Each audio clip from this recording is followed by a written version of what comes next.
Mga kapatid, magandang gabi po sa inyong lahat. Mayroon akong props dito para maipaliwanag ko po sa inyo kung ano po ba yung dahilan kung bakit bumibilis ang blow-by or kung bakit ko sinasabing yung mga mahihilig mag-minor ng matagal or mag-idling ng matagal. Mga kapatid, normal yung idling sa traffic. Normal yung mga minor na yan na umabot kayo ng 2 minutes, 5 minutes sa traffic na hindi nyo naman kailangan talagang patayin ang inyong engine. Ang sinasabi natin, yung mga sitwasyon na inabot ka ng 30 minutes, inabot ka ng 1 oras or 2 oras diyan sa traffic dahil mayroong sakuna, mayroong aksidente. Siyempre, kung mainit talaga ang panahon at mayroong kang pasahero, hindi mo talaga papatayin ang engine mo. Kahit naman ako, hindi ko gagawin yon. Kasi kailangan nung pasahero ko nung lamig, nung aircon. Pero ipapaliwanag ko lamang po sa inyo ano po ang magiging epekto nun sa inyong engine. Meron nga nag-message dito na ang kanya pong warm up ay 30 minutes. Ganun daw po ang kanyang ginagawa sa kanyang sasakyan. Kung 30 minutes ang warm up mo everyday, kung araw-araw mo ginagawa yon, multiply mo sa 365 days sa isang taon, o ilang 30 minutes po yon. So gaano kadami yung mga pag-idle mo, yung pag-warm up mo na yun. Kaya ngayon mga kapatid, uulitin ko lang, hindi ko po sinasabing bawal mag-idle. Pero siyempre, expect nyo na lang kung yun ay ginagawa nyo ng madalas. Siyempre, yung namang natraffic ka ng 2 oras, 3 oras, hindi naman araw-araw yun. Pero yung regular na traffic mo dito sa ating mga kalsada, sa dinadaanan natin araw-araw sa ating pagpasok, kaparte na yun ng buhay ng sasakyan mo. Wala na po tayong magagawa doon. Ba't ka magpapatay ng aircon? Pero kung talagang nagtitipid ka at kung talagang okay lang naman mag-isa ka, magbawas ka ng konsumo sa gasolina para magpapatay ka ng makina, nasa sayo na po yan. Okay, so ito po, ipapakita ko lang po sa inyo yung operation nitong mga piston na nasa harapan ko at nandito nga po, may liner din ako. So i-assume natin ito yung cylinder wall. Okay, so ito po yung piston. Mayroong 2 piston ring. So yung piston ring na yan, bakit siya nakaalsa? Kasi po, yan po ay kinokompress pa. Ayan, pipigain ko na lang . Kinokompress pa po namin ito bago maipasok dito sa liner or dito sa cylinder. Meron kaming compressor na ginagamit dito. Tapos ito pong area na to, nitong piston, ay may mga butas kayong makikita. Ayan, may mga butas yan. Kita ba, Sargento? Okay. So yung mga butas na yan, diyan nga po yung yung oil ring. So ito po may oil ring pa to. Ayan. Ito po yung oil ring. Kung mapapansin nyo rin yung oil ring, may mga butas-butas din yan, no? Kasi diyan dumadaan yung langis na pumapahid dito sa loob ng cylinder wall, dito sa loob ng liner. So dito lumalabas yung langis, galing naman dito bumobomba. Kaya mga kapatid, napaka-importante nung pressure ng langis, yung bomba na yon. Dahil kung mahina ang bomba ng langis, baka walang lumabas na mga langis dito at walang maglulubricate dito sa galaw ng piston. Kasi po, bakit kailangan malubricate? Ito po, papakita ko sa inyo. Huhugutin ko tong piston ring kasi ipinasok ko na. Ayan. Ito po yung piston ring. Ang piston ring po, kapag po yan ay nakakabit pa dito sa piston, nakaangat talaga yan. Ayan. Tapos kino-compress namin yan bago maipasok dito sa liner kasi po talagang lapat na lapat ang piston ring dito. Okay, pakita mo to. Lapat na lapat. Papasok po itong piston ring . Ayan. Lapat na lapat po yan dito sa liner. Bakit siya lapat na lapat? Kasi po siya yung seal. Siya yung metal seal. Kung meron tayong tinatawag na oil seal na mga rubber, ito naman yung metal seal. Yung seal po na yan, kapag po nagkaroon ng combustion at nag-aakyat baba itong ating piston, yan, nag-aakyat baba, siyempre may combustion, dapat yung usok, yung product of combustion na exhaust gas, hindi po dadaan dito sa ilalim. Dapat dito siya dadaan dun sa barbula. O open yung barbula dun sa exhaust stroke, o open yun at lalabas na yung papunta yung sa iyong tambutsyo. Kaya lang, kung masisira na nga itong inyong piston ring, numipis na, at numipis na rin itong liner, itong cylinder wall, siyempre magkakaroon nyo ng clearance. Pati itong dalawa kasi yan. So itong isang piston ring, ito yung una, ito yung pangalawa. So magkakaroon ng clearance yan dito sa cylinder wall at yun na nga yung nakikita nyong usok sa inyong mga dipstick. Pati yung usok doon sa PCB sa mga gasolina at yung usok naman doon sa ventila, sa ventilation sa mga diesel engine. So yun po ang mangyayari kapag ka po na-worn out yung inyong piston ring. Yun po yung blow-by na tinatawag natin. At yung pinaka-grabbing ng blow-by, talagang malakas na yung usok sa dipstick. At siyempre, yung pressure na yon, maiipon pa yung pressure na yon doon sa loob ng makina. Kaya minsan makikita mo, may tilamsik na nga ng oil. Dahil sa halip na ang pressure nandito sa ibabaw ng piston at lalabas sa yung exhaust. Kaso dito lumalabas, siyempre punta yan sa crankcase. So maiipon yung pressure doon, kaya yung langis mo ay itinutulak niya na palabas. Merong lalabas sa crankshaft oil seal, merong lalabas sa ventilation, merong lalabas sa breather, merong lalabas din dun sa dipstick. Okay mga kapatid, balikan natin to. Kapag nag-aakyat baba ang inyong piston, dapat lubricated itong ating cylinder wall. Talagang dapat lubricated yan. Yun ngayon ang trabaho nitong oil ring. So siya, kapag yan ay nag-aakyat baba, may bumubuga na langis dyan, para pumahid dito sa inyong cylinder wall. Ngayon, kung yung langis na nandito ay tumatabang. So bakit tumatabang yun? Kasi lumalakas yung buga ng inyong injector. Ang ibinubuga ng inyong injector ay either diesel or gasoline. Kung petrol engine ang gamit mo, gasoline ang ibubuga niya. Kung diesel engine naman ang gamit mo, diesel ang ibubuga niya. Kaya lang mga kapatid, sa minor, sa idle, na full compression ka, mabagal ang galaw ng iyong piston, ang buga ng iyong injector ay malakas. Kahit sabihin mong wala pang problema to, malakas ang buga niyan. At yung buga na yon na nangyayari doon sa idle, sa minor, sabihin mo na 800 RPM or 1000 RPM ang iyong minor, malakas ang buga nito. At yung buga na yon mga kapatid, ang nagpapatabang doon sa langis na naglulubricate dito sa iyong cylinder wall. Kaya nga po mga kapatid, kapag po kami ay may bagong overhaul na sasakyan. So siyempre, bago ang piston ring, bago ang piston, bago ang liner, hindi pa lapat na lapat yan. Kasi dumaan din naman sa torno yan eh. So kapag ka nagawa na namin at nabuo na namin, mag-aakyat baba yung piston kapag umaandar na, mayroon pang manakanakang blow-by yan dito sa ilalim.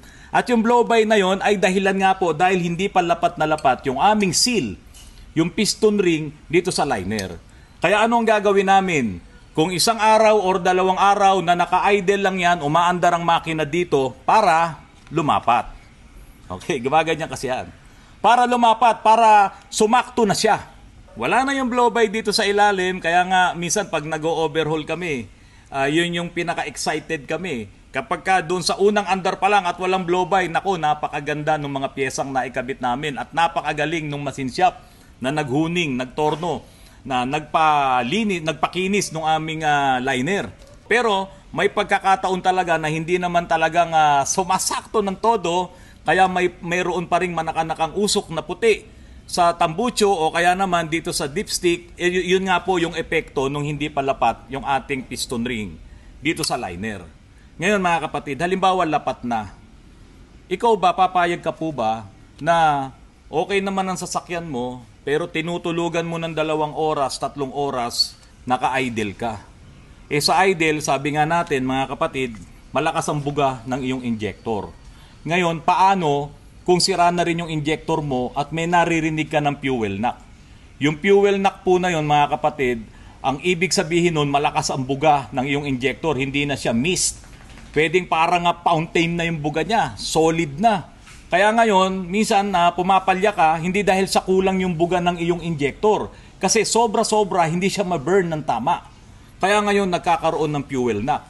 Kaya pansinin nyo mga kapatid, kapag po kayo ay may naririnig na fuel knock sa inyong mga engine, kapag nire-revolusyon nyo, nawawala yung knocking. Yung knocking sound na yun, nawawala yun.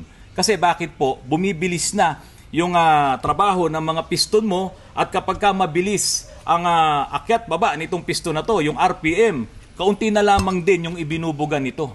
Kasi sumasakto na siya doon sa kung paano naman din nagtatrabaho yung piston mo kasi may tinatawag ditong dead time nitong mga injectors na to. At kung manual naman, injection pump ang gamit mo, sa sobrang bilis din nung ikot ng pump na yun, kaunti na lang din naman ang ibinubuga ng mga plunger. So, kaya po nawawala yung knocking. Kaya nga po, mas okay talaga kung hindi mo i-idle palagi ang iyong makina. Napakadelikado po nun. Tulad nung binanggit ko po sa inyo kanina sa umpisa.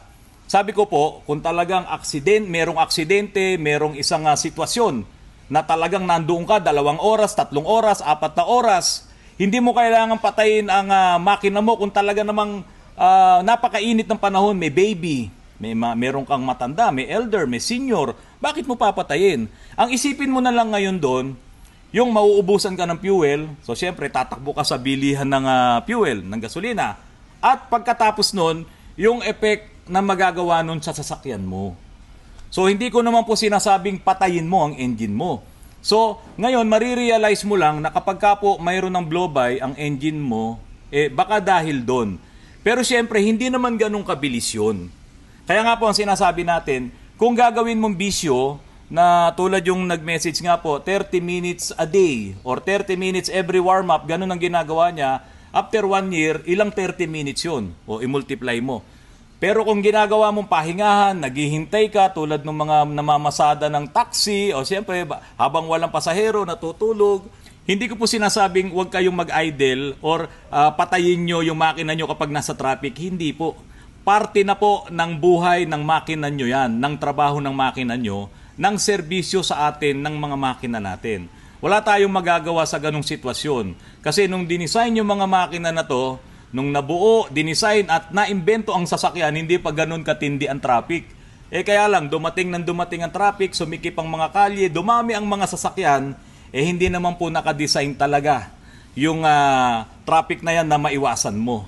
Sa ganitong sitwasyon, talagang kailangan bumili kayo ng magandang langis, gumamit kayo ng magandang langis, modernong langis. Marami po yan.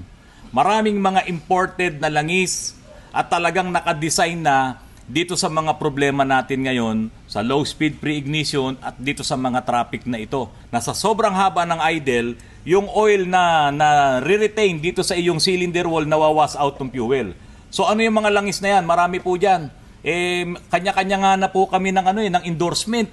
Kaya po, hindi kami nagpapagalingan, mga kapatid. Ulitin ko po kaming mga endorser nito, hindi kami nagpapagalingan. Kasi yung mga langis naman na kine-carry namin, talagang magagaling na yan. Mas magaling pa po sa amin. Yung mga nag-imbento niyan, yung mga gumawa ng mga langis na to. So ito po yung Repsol Leader 5W30. Pwede siya sa diesel, compression, at pwede rin po siya sa petrol engine. Kaya may nakalagay dito na API Service SN.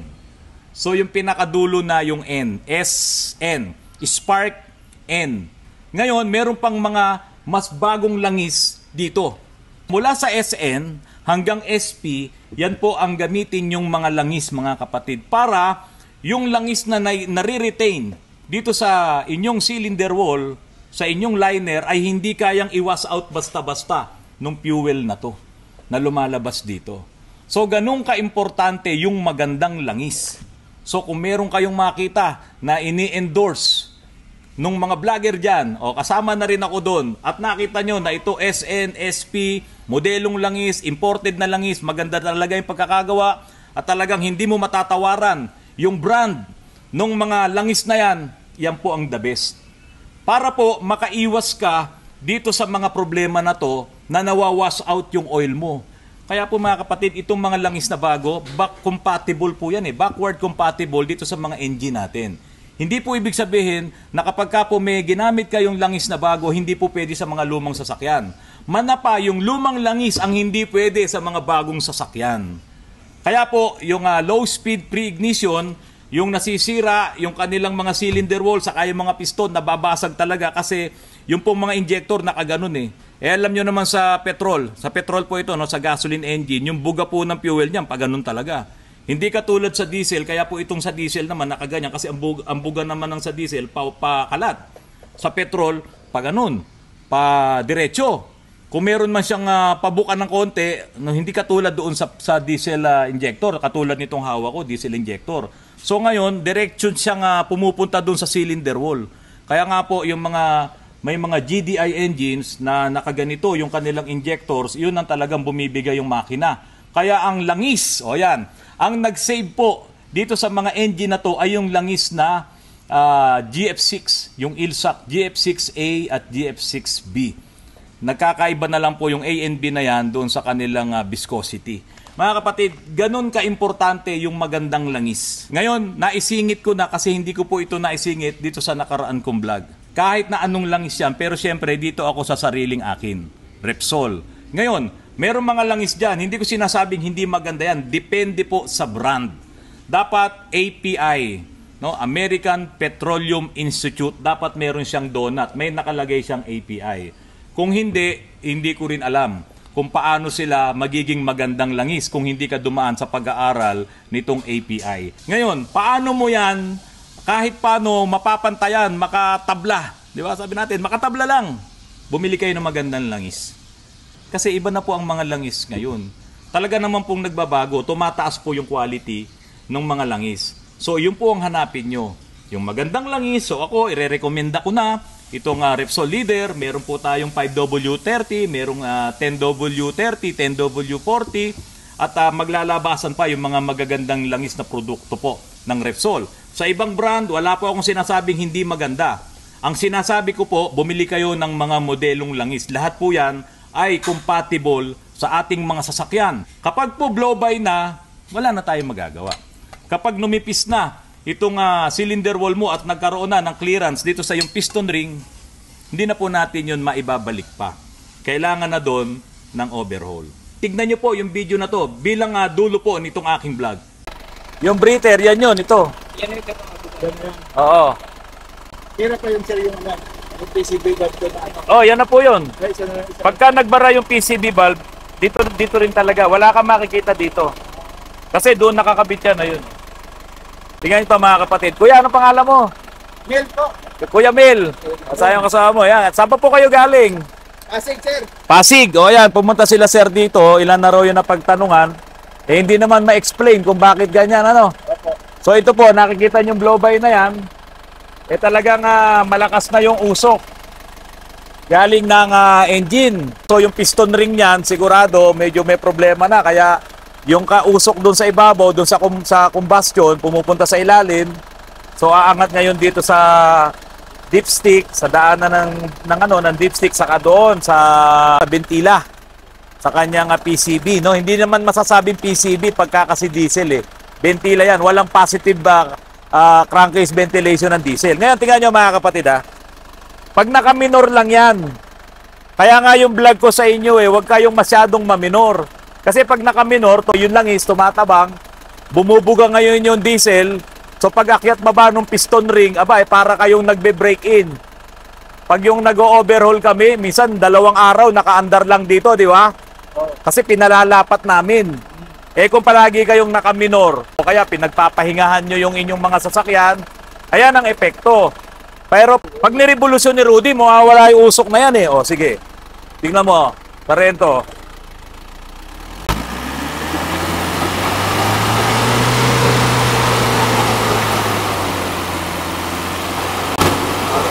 Sige lang, sige lang, tuloy mo lang.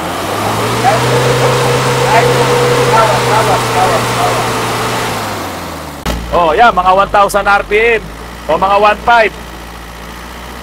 Oh. Wala, kaunti lang. Okay. 'Di ba, 1,500 RPM nawawala yung usok kasi mabilis na yung yung up and down ng piston mo. Halos half compression na lang 'yun. Yung iyong exhaust valve, halos hindi na rin sumasara yun. Ganyan-ganyan lang yun. Kaya lahat ng usok, tumatapon doon sa tambutso. Pero ngayon, na naka-minor ka, nako mga kapatid, yan yung sinasabi ko sa inyo. Kaya lahat ng mga mahilig mag-idling, tulugan yung sasakyan, 30 minutes na umaandar, naka-minor. Kaya lang, ito ang resulta. Hindi naman kumakain ng langis, no? Hindi naman po. Hindi rin nagtatapon ng langis. Hindi rin nagtatapon. Wala rin naman talsik. Pero meron na konti, kuya. Ayan, diba? Ayan yung talsik siguro. Galing doon yung kanina. Okay. So, ang punta nito sa overhaul. Pero, hanggat wala pang budget, pwede pang pagtiyagaan. Kasi hindi pa naman pumping oil eh. Ngayon, masasuggest natin, alagaan nyo na lang din ulit sa change oil. Okay pa yan, karamihan naman ganyan eh. Yun nga lang, ito sa inyo medyo malakas na. Ngayon, pag may tumatalsik ng langis niyan, yun yung delikado kasi anytime pwedeng lumabas din siya sa iba. Sa oil seal, sa mga ganon. So ito, mapagtsatsagaan pa, modelo 2013 yata ito, no? 2013. O 2013. Pero madalas nyo ba yung napagpapahingahan o traffic, Madalang lang gamitin, sir.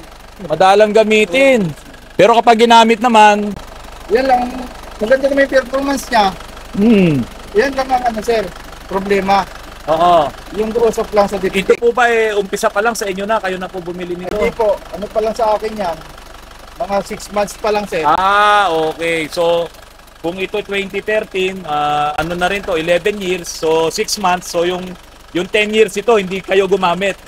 Ayun lang. Pwede nyo pang gamitin yan, as long na hindi pa siya bumubuga ng langis. Pwede pa yan. Yun nga lang, mga kapatid, iwasan nyo yung matagal na idling, matagal na ginagawa nyong pahingahan yung inyong sasakyan.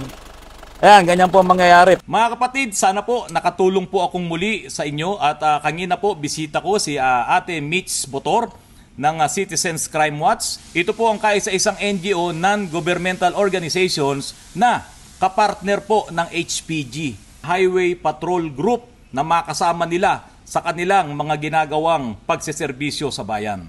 Mga kapatid, magandang gabi po sa inyong lahat. Maraming salamat po.